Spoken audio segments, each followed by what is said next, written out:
Sa pagtatapos ng season ng Phoenix Suns na natapos pa sa isang sweep, na parang pinamukha sa kanila ng OKC Thunder kung gaano pa sila kalayo para maging isang tunay na championship contender, ang tanong ngayon, ano na ang next move nila?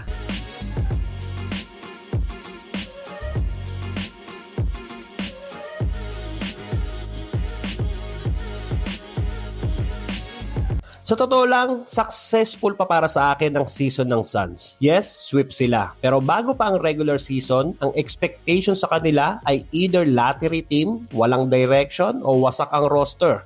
Kasi isipin mo, na-trade si Kevin Durant, na-wave si Bradley Beal, at wala din silang control sa kanilang mga draft picks. May mga nag-isip na hindi magkiklik ang Booker at Jalen Green, then binugbog pa sila ng mga injuries. Nagpapalitan si Devin Booker at Jalen Green sa injury list. Most of the time, ang naiiwan bilang first option ng team ay si Dillon Brooks. Pero still, nagtapos sila na may 45 wins at 37 losses. Nalusutan ng play-in tournament at nakapasok pa sa playoffs. Sa kabila ng madaming duda sa team nila, parang gumawa pa sila ng sarili nilang identity. Sa tulong ng kanilang head coach na si Jordan Ott, nagkaroon pa sila ng kultura, ang defense, effort at toughness. Nagkaroon ng bilang yung mga role players nila na parang hindi naman kilala dati like Iguodaro, Gillespie, Rasheer Fleming at kahit ang dating Laker na si Jordan Goodwin. Kaya kung titignan natin, oo, nasweep sila sa first round ng playoffs. Pero kung ikukumpara mo sila sa Brooklyn Nets nung iniwan ni KD,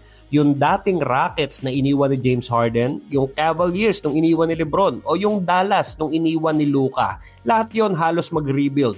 Kaya para sa isang team na nawalan ng two best scorers, para sa akin, impressive na nakasingit pa sila sa playoffs. Remember, mahigpit ang kompetisyon sa West at nagawa ng Suns na makasingit sa top 8 na hindi nagawa ngayong taon nila Kawhi at Clippers, Sacramento with DeRozan, LaVine at Westbrook at even yung Golden State Warriors. Pero yun nga, although naging competitive sila sa regular season, pero pagdating sa playoffs, sinampal sila ng katotohanan na malayo pa sila para makipagsabayan sa big stage. At OKC pa ang nakaharap nila. Ang parang benchmark ngayon kung paano ba talaga mag-rebuild dahil ang OKC may solid bench players, solid defensive team, loaded sa talent, may maayos na chemistry, and at the same time, punong-puno pa ng draft picks. Habang ang Suns, nagbibuild pa lang ng chemistry, ubos ang assets at limited lang ang galaw sa mga signings. Yan ang isa sa mga malaking problem na kinakaharap ngayon ng team ng Suns going sa off-season.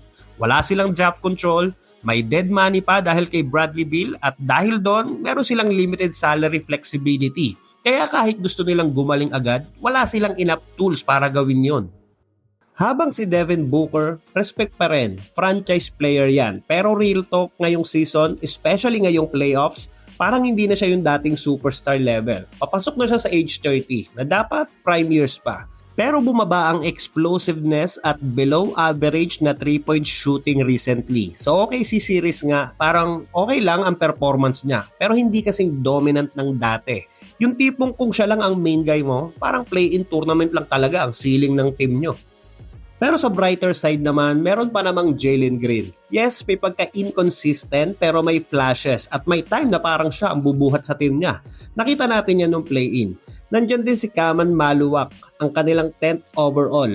Oo, pro pa siya pero pwede nilang maging long-term project. Imagine si Jokic, hindi din naman explosive agad nung na-draft. So, who knows? At yung mga role players nila like Gillespie, Iguodaro, Goodwin at kahit si Ryan Dunn, pwedeng isa sa kanila may mag-breakout pero hindi guaranteed. Pero at least marunong naman gumamit ng role players ang coach nila at hindi lang nakafocus sa mga stars. Kaya tingnan din natin.